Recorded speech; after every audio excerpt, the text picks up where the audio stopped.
back, everyone, to another episode of the Minnesota Rockstars podcast. I am your host, Joe Call, and this week we are talking about the failure season. Yes, I am entering the failure season of turkey season here in the state of Minnesota.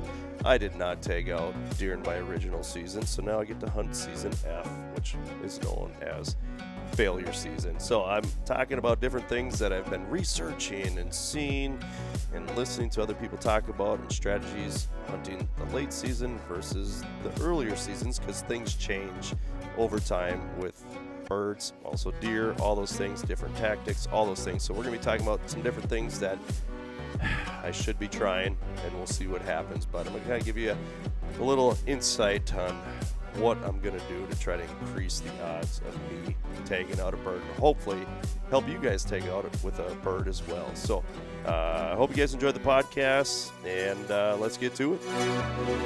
Well, welcome back, everyone. Here we go. We're going to rock out another podcast here, solo style. Thanks for listening.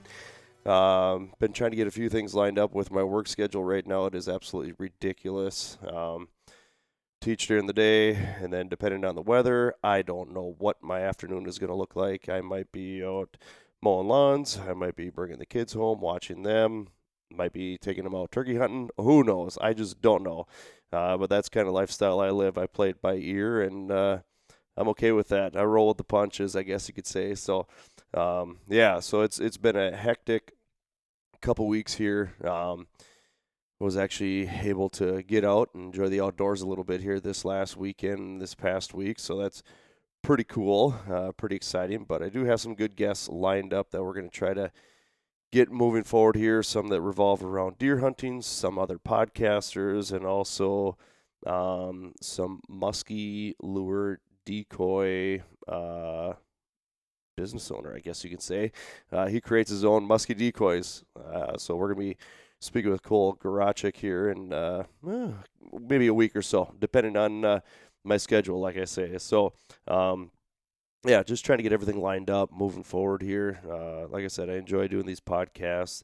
The toughest part is just getting guests lined up, because it makes it a little more interesting hearing other people other than just myself all the time. But I feel like I have a good one here for you guys, so I hope you guys are enjoying these podcasts that I'm throwing out here for you. So, we're just going to kind of recap this last week, some of the things that I did in the outdoors that I think are pretty exciting, pretty entertaining stories to hear, and then kind of move forward into our topic today, which is late season turkey hunting, because this is it, Minnesotans. This is failure week, season F, right? And I will be hunting the failure week, and that was one of the things that I thought about coming into this year, not going out with my bow, knowing that I was going to be limited for time, and with that, I was not able to capitalize on a bird here during my first season, so now I get this last season here, season F, the failure season, to get out and try to get a bird. It actually starts tomorrow morning, so I'm going to try to get out tomorrow morning and hopefully get an opportunity at a bird. So we'll see what happens. But just kind of going back here and recapping this last weekend, I had an opportunity to get out. A couple of the previous podcasts here we did were fishing related, and I was able to get out and do some fishing and apply some of the tactics that I've been talking to other fisher people about. One of those people being Nick Retka, the fish guide. And it was a huge success. We were able to get in, barely able to get into some parts of the lake. It was, I don't know, Thursday afternoon. I was looking at the 10-day forecast. I'm like, you know what, Saturday looks really good. Let's head up to your lake, Kaylee, where your mom and dad have a cabin. Let's go up there. Let's bring the boat. Let's go out there, and I want to do some fishing. And she was game for it, so we went up there after I was done mowing lawns at about 7:30. Got home here at about 7:30, and we were on the road by 8. Had to run Menards to get a part for water softener and all that good stuff. By the time we got up to the lake, it was about 10 o'clock, 10:30, somewhere in there. And, finally got up there, got the kids to bed, got up the next morning. Had to do some chores around the cabin. We had to get the cabin opened up and get the water flowing and all that good stuff. So we got that taken care of, my father-in-law and I, and then we decided to throw the boat in the water, and the wind tried to deny us from getting in the water because it started to get pretty windy, but it wasn't too bad right away when we got in there. And we did some pre-fishing, went out, did some fishing, caught a few fish, and then once we caught a few fish, told the wife, hey, have the girls ready to go, we'll come back and pick them up. Well, one of the girls wanted to go with, and that was Ivy. It was a good thing she came with because we ended up catching some really good bass. We ended up getting in a little bay where, the water wasn't as rough, but also I feel like the water temperature was probably a little warmer than the main part of the lake, but we're able to catch some bass, and I ended up catching a really good bass, the biggest bass I've ever caught on that lake. So that was pretty cool. But the one thing I noticed was usually when we're out there fishing this lake, we're not able to really get into those spots because they're so weedy. And now looking back, well, it's probably where those big guys are hanging out or big gals are hanging out, is in those really weedy spots where you can't really get to unless you have a kayak or something and you're just kind of throwing a little bobber over the edge or doing some jigging on the side. But we were able to take the boat and we were able to cast into some areas that normally we're not able to. And I was able to catch a really nice bass. But then when we brought my daughter Ivy out, she was able to reel in, I think it was 5 bass that put up a pretty good fight. It was pretty cool to watch. But the most excitement during that time frame was getting off the lake, right? So we started to drive back, and these waves are just hitting us left and right once we got out of that bay. And as we were heading back, I mean, I was starting to get nervous. I was like, oh boy, this might not be good here. And we finally make it towards the dock, and I'm like, we're not going to be able to beach this boat, because if I beach the boat, we're not going to be able to get back out. And if we go to the dock, we're going to get slammed right into this thing. I'm like, I don't know. I don't know what to do. So we decided I was going to drop my father-in-law off and my daughter at the dock, and they were going to hop in the truck and meet me at the access, and we were just going to load the boat up and be done with it for the day. So I drive over to the dock, and these waves are just crashing against us. And my father-in-law and daughter were able to get off, but the waves just kept pushing me into the dock. And finally, I kind of got a little push, and I tried backing up as quickly as I could. And the front of the boat gets pushed towards the dock in the pontoon lift. And the trolling motor that I have ends up like pushing up against one of these boards that we have on the pontoon lift, and I jump over there quick and I separate the two and give another push, and like I'm trying to get out of here. It's just insane. It just shows you how powerful Mother Nature is with the wind and the waves and the water. But I was able to get out of there and work my way over to the public access where I was going to meet my father-in-law. Well, once you know it, there's 2 other boats there at the access loading up and getting off. Well, there was 2 older gentlemen sitting. One of them was sitting in the boat, and the other one was just standing on the dock. I'm like, "Let's go, boys! Let's get out of the way. We got 2 other people coming in." And there was another gentleman that was up in front of me, working his way towards the dock, and he was able to utilize the wind to push himself into the dock, and so he was on the left side of the dock, and let's just say the wind was coming from left to right. Well, he worked his way from the left and just kind of eased his way into the dock, and he was able to catch himself, tie himself off there. Well, as I'm getting closer, I'm just thinking, I'll just hang out here and kind of float around until my father-in-law gets there and let this other guy, load up, and then we'll load up next. Well, this other gentleman that was sitting there after these other 2 guys pulled out of there asked me, he goes, "You loading up?" I said, "Yeah, my father-in-law is just right over there. I'll load up here in a little bit." He goes, "Why don't you load up first?" Well, the wind's coming from left to right, and I have to get on the right side of the dock, so I'm trying to work my way on the left side of the dock and kind of float into it and catch the front.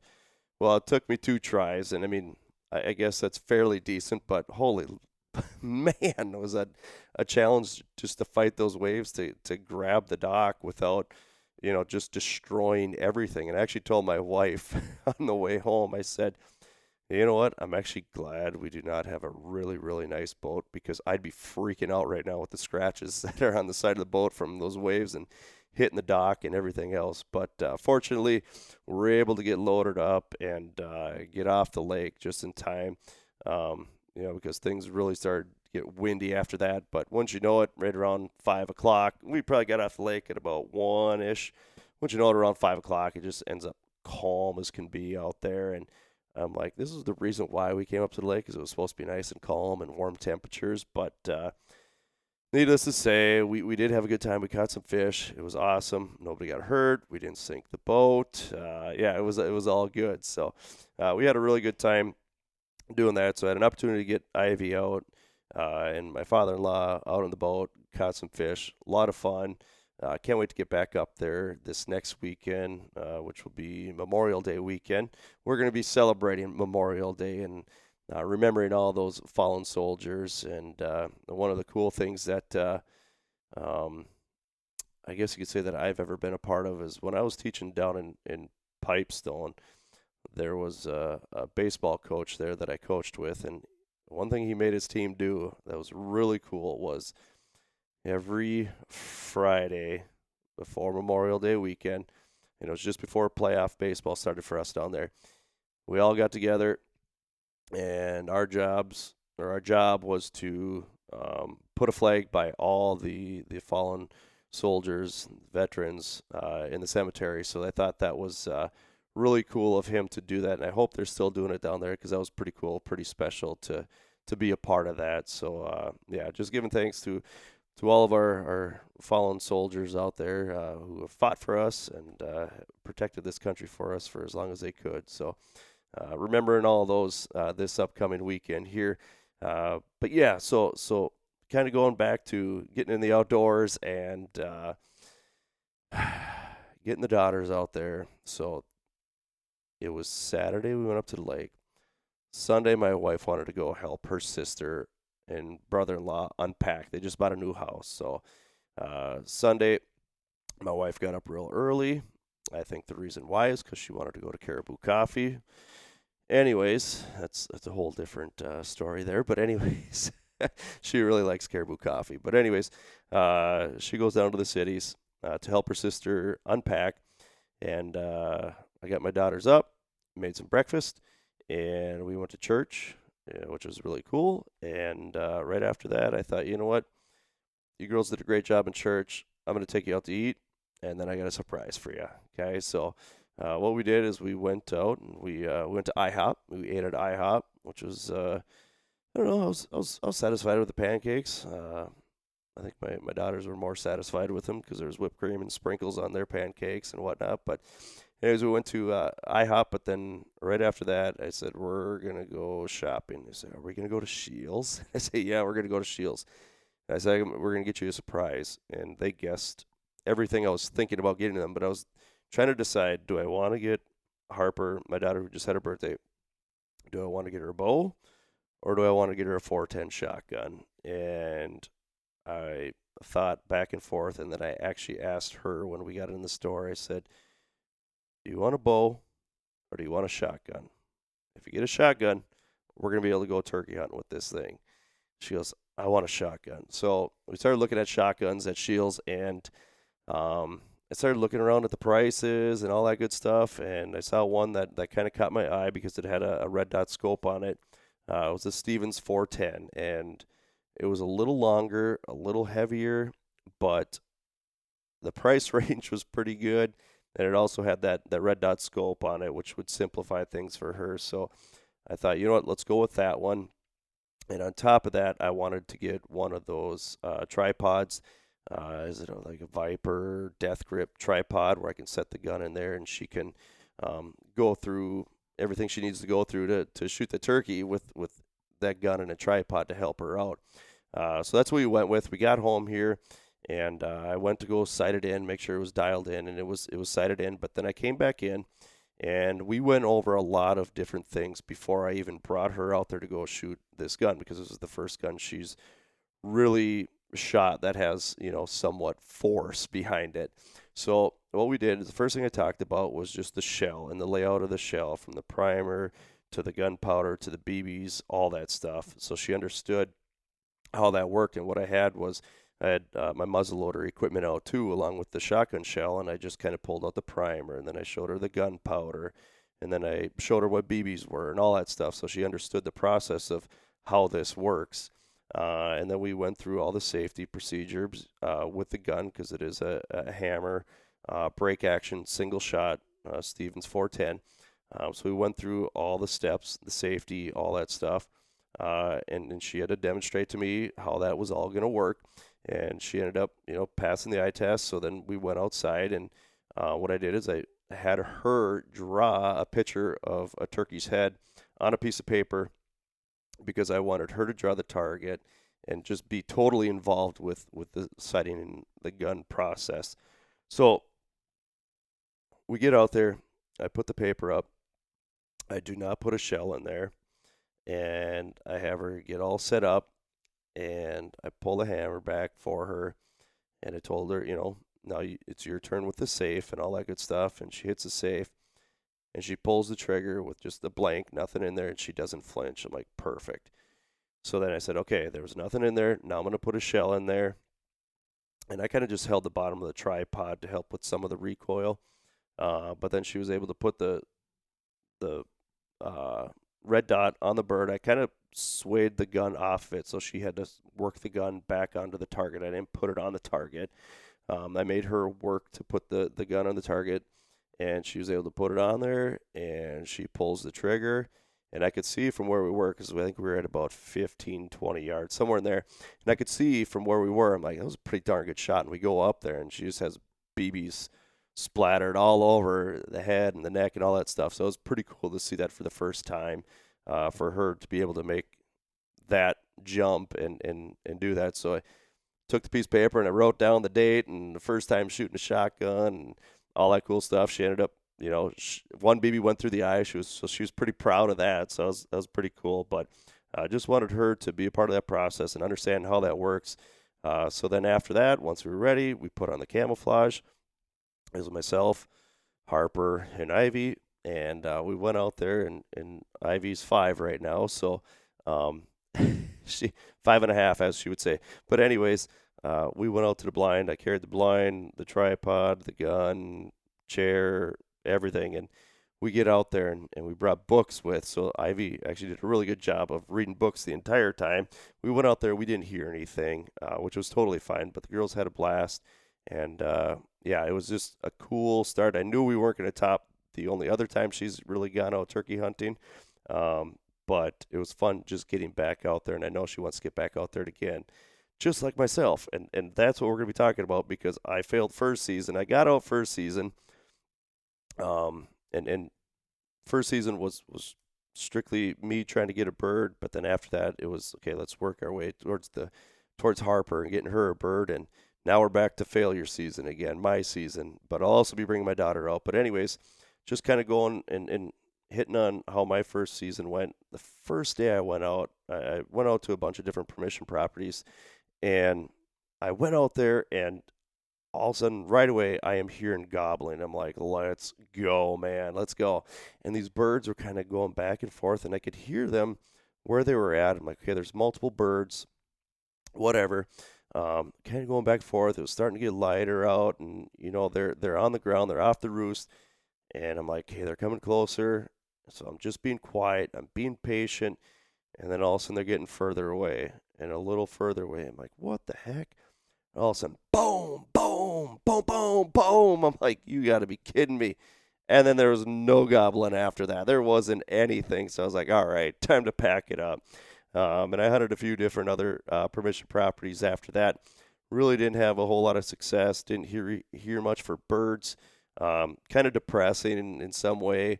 But I kind of had a certain area that I knew was going to be a good spot that I kind of saved for that last day, because I know there's other people that hunt that area too. So I'm like, I'm going to give it to the last day, and we'll see what happens. Well, it was the last day of my season, and I went out there that morning before school, and I'm out there, and I'm hearing birds gobbling. They're right where I thought they were going to be, and all of a sudden, I don't know, it was about an hour after I was there, I see this tom come out of the wooded area and start working its way directly towards me.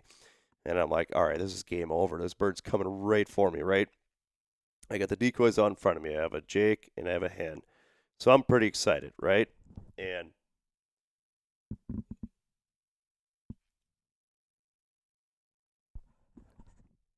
sorry, I needed to get a little drink. My voice is getting a little raspy. But anyways, um, this Tom's coming right for me, right? And I'm like, this is game over. I'm already on him with the gun. I think he sees the decoys. I'm not sure. I'm thinking that's why he's coming at me, right? Because he sees the decoys. Well, lo and behold, he gets to about, I don't know, 150, 200 yards, and he locks up, and his head goes up in the air. I'm like, oh, he sees the decoys now, is what I'm thinking. And all of a sudden, he turns, does a 90, and boom, he's gone. I'm like, what the heck? So I don't know if he saw something on me or what. The sun was off to my right, so I don't know, maybe he caught a glare off of something, but I don't know. Anyways, he was gone. And I knew the roosting area of birds in this area, so I was like, you know what? We're gonna shut her down. And what I'm gonna do is later tonight, I'm gonna come back and I'm gonna go sit right underneath that roost tree and let's see what happens. So that later that evening, I get out there and I'm doing some calling, and I have a hen decoy up. I threw the jake away and I'm just having the hen out there. And I'm sitting there next to this tree and I'm like, I know these birds roost here. In the past, they've roosted here, and this bird roosted here last night, and there's other birds here too. So, anyways, I'm sitting there and I'm doing some calling, but fairly quiet, right? And all of a sudden, I see this hen cutting across the field because I'm sitting like kind of on an inside corner of a woodlot. Well, this hen starts cutting kitty corner 45 across the field, and all of a sudden I look behind and I see two toms. I'm like, oh yeah, perfect. And all of a sudden they start working their way down into the bottom where I was sitting. And I think they went down and maybe got a drink out of a puddle or something. But anyways, all of a sudden they come back up and they see the hen decoy I have out. And all of a sudden it fans up. And all of a sudden the first one starts working its way towards me. The second one starts working its way towards me. And then all of a sudden they hang up at about 75 yards. I'm like, all right, come on in. I have both cameras going. My camera on me's going, camera on them's going. Everything's going to line up perfectly. And they stop at about 75 yards. They hang up and they go the opposite direction. I'm like, you gotta be kidding me. What the heck? So that was the last evening of my season. And ended up seeing them out in the field later on, but they ended up walking a different direction. So that was kind of game over for me. So that was my first season. And now it's on to the failure season. And those are some of the strategies that we're going to be talking about right here, right now, that I've kind of researched because I'm still trying to figure things out. So some of the things that I saw here when I was doing some research, all right? So here we go. These are some things that I'm going to try, all right? Maybe not. We'll see. But I'll tell you my number one tip that I think is going to pay off in the end. All right, so here we go. One thing it says, hunt midday, 9:30 a.m. to 1 p.m. Okay, maybe not. During the week, not going to happen, right? Weekends can maybe make it happen. So that was the one thing I wanted to do that first season was to try more midday hunts, but I just never did. It was either morning or evening, and I've always missed that window. I was only getting out there at about 3 o'clock where I wanted to be out there a little more around noon, but such is life. That's the way it goes, and it is what it is. But that's one thing that I have seen in the past where I have seen a lot of success midday hunting. So that is something I'm definitely going to try if I have the time to get out there and do that. So I'm going to try that midday, 9:30 to 1 p.m., and hopefully that works. The one thing I feel that I'm fairly good at is calling less. So that was another strategy that I found was call less. And I'm a fairly patient individual. When you are a teacher and a coach and a husband with 2 daughters, you need to be patient. So I'm fairly patient. I tell you what, though, when I was out there this year, I was calling a little more than I normally do. But going into the later season here, I am going to have to be a little more patient and call less. Another thing I talked about was just calling softer, right? Not the hard yelps, more purrs. And I've been getting better at that, and that's what I've been practicing. And that's, I don't know, I guess that's a good tip is when you're not seeing a lot of birds, really work on your practicing. Don't focus so much on trying to call to that other bird. Focus on practicing making the right call. And if you mess up, who cares? You're not hearing or seeing any birds anyways, so let her rip, right? And if you hit with one, perfect, right? It worked out. So that's just something we're going to be looking at trying here is just calling a little less. The big thing that I'm really, I don't know, debating is this strategy says use decoys differently. And I know I've talked to Mike and Brian and Brad, they talk about late season, maybe it's just using a hen decoy, laying down hen decoy, because what ends up happening is a lot of those toms and jakes, they've been in fights, they've been pressured, all that stuff. The hens, most of them might be already nesting, doing their thing, but they're looking for that last hen, right? Just like a deer hunting, where trying to find that last available doe. Well, kind of in the same, I don't know, category here, I guess, looking for that hen. So maybe just that lone hen. So that's what I might be looking at. Maybe stay away from the jakes. I actually watched, it was my cousin Josh and I one time we were out hunting, and we actually watched, I think it was 3 jakes. There was a tom that came in first. Tom just come running into a hayfield, and all of a sudden, boom, it bedded down and it disappeared. We're like, what the heck is going on? This is really weird. Well, once you know it, there's 3 jakes that come running behind him, and they've been beating him up. So he went to run and hide in the hayfield. But that tom ended up getting up and I think my cousin Josh shot him. Pretty far shot, but that TSS did the job. But he ended up shooting that bird, and those jakes took after him again. It's like, oh man, that's why these birds run away from these decoys once in a while, is because they're sick of getting their butt kicked by all these jakes. So that's one thing that I'm going to be looking at doing maybe a little differently, is maybe just using that hen or no decoy at all. And I'm going to get to that with the last little tip here, or strategy that I'm going to use moving forward here late season, because I really want to get a bird, so I got to make sure I am doing everything to the best of my abilities. So using those decoys a little differently. Next one, hunt the rain or wind. And I think the one reason why with the wind is, less people are out there. Just like fishing, when it's really windy, there's less people out there. Deer hunting, turkey hunting, when it's really windy, the temperatures and the wind makes things uncomfortable. Less people are going to be out in the woods, so there's less pressure, right? The one thing I really, really noticed here the last couple of weeks is whenever we've had rain at night, that next morning going to work, there are birds everywhere, especially if it's a high pressure and there's sun out. Man, are there birds everywhere. Tom's strutting everywhere.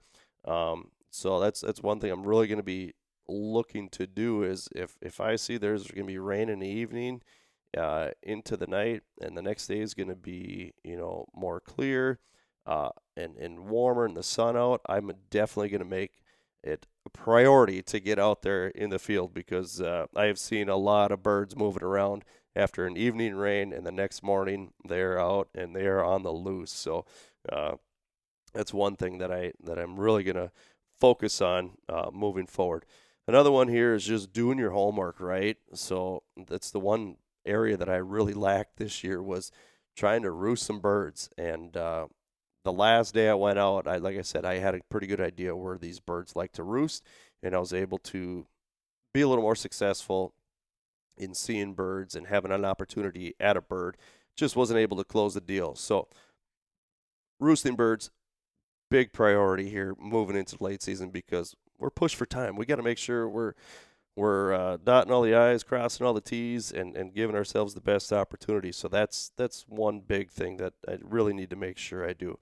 This one here is always fun and very suspenseful, that I know my brother-in-law Mike has talked about before, and I'm always waiting for it. And I thought the other day this was happening, but it didn't.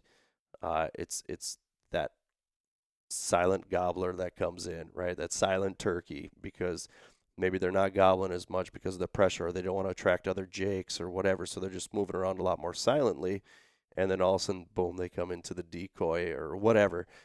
Mike said he had that happen to him one time, and I don't know, I get the goosebumps thinking about that, just sitting there, and then all of a sudden, you look over to the side and you're handcuffed because there's a bird, 20 feet away from you working its way in. So that's the one thing that I don't know, I know it's going to happen to me eventually. It hasn't yet, but that's one thing that talks about, in the research that I was doing was be ready for that this late season because they tend to be a little more quiet late season, probably because of all the pressure and all the harassment from all the other birds.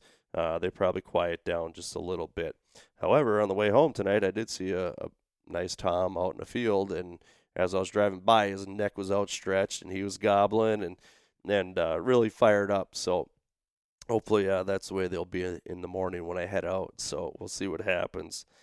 The last thing I'm going to mention here is just kind of the strategy I used on that last day, and I think it would have worked if I wouldn't have had that decoy out there. And so you have your morning spots, or if you can roost a bird, get to those morning spots. I wouldn't be afraid to go in, and this is what I'm going to do too, in a couple of spots that I have a pretty good idea where birds might be. I've kind of strategized on how to get in a little closer to those roosting spots without getting busted, right? So one thing as time goes on here, I'm going to push the envelope a little bit more and hopefully get just a little bit closer to that roost. So when they get out of that roost, they kind of work their way over to me a little quicker and I can catch them off guard and hopefully get a shot at one. So that's one of the first strategies there, right? Getting in there tight. The other thing is, like I said, midday, but then also if you have a really good roosting spot, go sit that roosting spot because if they like roosting there, they're going to make their way back. However, factor all these other things in. I am not going to call. If I go sit a roost in the evening and wait for them to come back, I'm not going to tip them off that I am there. I'm not going to tip them off with my call, and I'm not going to tip them off with a decoy this time because I learned my lesson, and those birds that were there hopefully are still going to be roosting there if they haven't been shot already. But that's kind of their area that they like to roost. So doing your homework, right? If you don't know where a roost tree might be, get out in the woods and walk around until you find a bunch of turkey poop on the ground. And, that kind of will give it away where that roost tree is. So those are some of the things that I'm going to be looking forward to trying moving forward here, and hopefully I can bring you a successful story this year yet with my turkey season. Also, I really like that 410 that I bought for my daughters. I might actually even use it because that's a pretty sweet gun. It's nice and light with all the gear that I carry, but another priority of mine is getting my daughter a bird because I know she's really going to enjoy it when it happens. We actually had some soup here tonight. Brad Lampert gave me some turkey bacon the other day. So I fried up that turkey bacon. I had some venison left over, and we made my favorite soup with the venison. It's Zupa soup. It's kind of like from Olive Garden. We kind of do it our own way. But anyways, I told my daughters, I said, in this soup, we have pig, we have turkey, we have venison in there as well, buck. So you had turkey, pig, and venison in there, deer, right? So that was pretty cool. And they're like, what? Like, this is good. I'm like, darn right it is. That's why we need to shoot more turkeys. So I don't know. The other thing I just wanted to kind of piggyback on was as far as population goes, turkey population, what I've been seeing. I don't know. I kind of expected more birds to be around, but I'm just not seeing as many. I mean, you see a few here and there, don't get me wrong, but just kind of going back to that two bird limit that they're starting to talk about. I don't know. In this neck of the woods, I don't think there's a case to support a two bird limit or a two bird tag state, whatever you want to call it. I think one is plenty. So that's just my take after being out there and driving around and everything else. I think one bird is plenty yet. Also, too, this next winter, who knows, how many are going to die because of the winter we end up having this next year. So just keep that in mind moving forward. If all of a sudden you start seeing surveys about, should we allow Minnesotans to shoot 2 birds? Well, do your homework, right? Yeah, it's fun shooting birds, and when you get tagged out, it's kind of like, ugh, man, I punched my tag already. I'd like to keep going out there hunting. Well, go out there and film or take somebody else out. I know there's a lot of people that do that, and great job going out, taking other people out there and go hunting with them. It's just you don't get to pull the trigger. It is what it is. But we got to protect our resources that are out there and keep that in mind, because if we deplete the resource, it's not going to be as much fun the following year. So just keep that in mind moving forward. But yeah, just kind of wanted to get you guys podcasts. I know I didn't get this out on Monday. Battling allergies. Around here, it's been really, really dry, and with mowing lawns and dust getting kicked up in my face every single day, I was kind of battling some allergy stuff, and I was coughing, nose running, and all that fun stuff. You know how it goes. So I'm happy I'm finally able to get this podcast taken care of. I enjoyed doing it. I like doing this. Yeah, like I said, if you're interested in doing a podcast with me, don't be afraid to reach out and give me a shout, because we'll make something happen. My schedule will free up here after next week once school is done. And that's when I'm able to crank out a few more podcasts. And like I said, we really enjoy doing it. I appreciate you guys listening. If you haven't tagged out yet here in Minnesota with your turkey tag, we are all in the same boat. So I'm looking forward to getting out there and hunting the failure season. This is time to shine, right? Win or go home, and that's the plan. We're going to win. So good luck to you guys and gals out there. I hope you guys enjoyed the podcast, and I hope you guys have a great day. Well, there you have it. That's my plan, and I'm sticking to it, I guess. Oh, it's fun doing this stuff. I don't know. It is. I'm not gonna lie. It is fun doing this podcast, and it's a lot more enjoyable when I have other people on here with me.